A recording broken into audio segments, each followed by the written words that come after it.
How we Everybody's doing? all over you, bro. You can't even sit down here. Yeah, you would swear it was a Niner defender, right? We're in and out. We're swarming you. What's it like to just come into a radio row, media row now, as the great player you were and Super Bowl champion? Are people just all over you, Marshall? I mean, it's the one time of the year where us as athletes, we kind of immerse ourselves in the media world, understanding exactly what it is, and there's times when we don't want to be in it, and then this is the time we do want to be in it. Right. And what I love is seeing so many guys that used to be on the other side of the mic now doing what you guys do the way I did for 13 years, understanding what goes into it. You were great at it, by the way. We missed you on TV. Thank you. Understanding what goes into it, how to get it done. It's just fascinating, man. I love it. I feel like I could ask you 25 football questions, but I know you're also here to talk about a cause, and that is the Foundation for a Drug-Free World. What's going on there, the latest with that, and what got you into this? Yeah, so, I come from a drug-infested neighborhood. I lost a lot of friends, and I'm watching what's going on with kids today. There's so many kids who are misinformed, uneducated, and they don't know. Education, we always believe education is the solution for every kid. We got to educate them, and this is no different. We got to educate them. They need to know the truth and what these drugs are doing, and not only that, but providing a path if you're addicted or if you have a problem on how to get out, because a lot of them don't understand that, and there's no bigger stage to do it on than Super Bowl. Without a doubt, everybody's here for that forum. So, bless you on what you're doing. Thank you. But in the league itself, and we hear a lot about performance-enhancing drugs, obviously, just recreational drug use in the league. When you first got in Indy in '94, and had a decade plus in the league and retired in the mid 2000s, is it less of a problem, do you think, today, or what was it like when you were playing? You know what's funny? I don't know, because when you I've never done a drug a day in my life, so I was never around people. When you don't do drugs, guess what? You're not around people who do drugs. Right. If you know that there's a problem, it's because you have a problem. Right. Right. Like this topic for me is so taboo in a sense, and people don't really talk about it. I was a guy who people knew I didn't do drugs, so guess what they didn't do? They didn't do drugs around me. Yeah.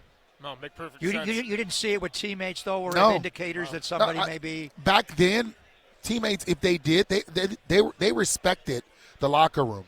That stuff didn't make it into the locker room.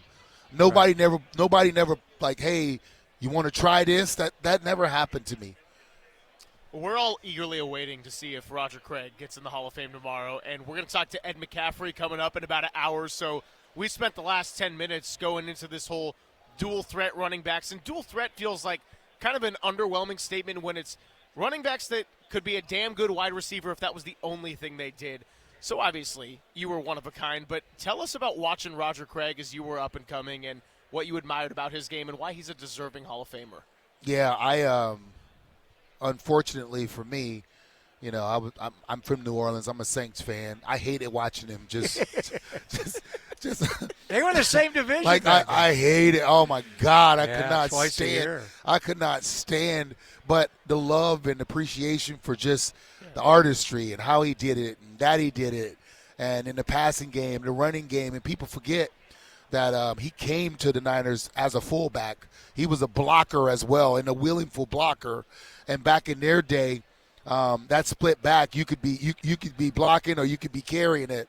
I just love the tenacity and the oomph in which he played with, and he was always there, man. It's taken. I feel like I didn't do a good enough job to get him recognized in the time that I was playing by doing the 1,000, showing them how hard it was and the work that went in, because he should have been in the Hall of Fame. He should have. But what happens is, when you play with the likes of a Montana and you play with the likes of a Jerry Rice and a Dwight Clark, it becomes hard for you to get in, for people to pinpoint what you did as the thing that got them over the top. So you were a really good player with the Colts, obviously, but you go to St. Louis and you join this great offense. And your first year, you do go 1,000 in '99.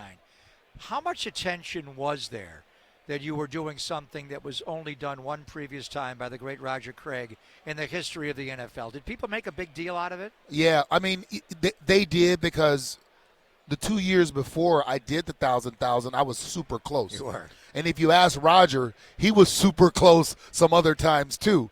But when you play the game for wins and not for stats, you know, you come out of games, you want to make sure you're healthy, you want to make sure you're available for your team.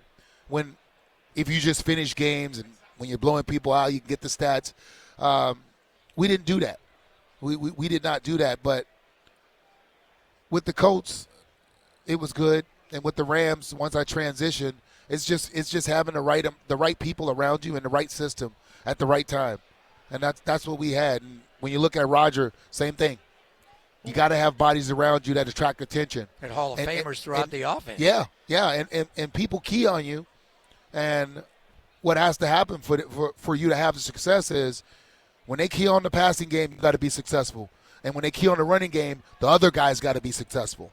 And now you could do both. They get to pick their poison. And you could do both. That's what you said about growing up rooting for the Saints and rooting against Roger Craig, but having the admiration, I think a lot of our listeners probably felt that way with the little Marshall Faulk on the Rams. So that was my intent. We admire you. We admire you as a broadcaster, and of course everything you're doing for the Foundation for a Drug-Free World. Really appreciate you coming by with us. Thanks for having me on, guys. Marshall. Marshall Faulk and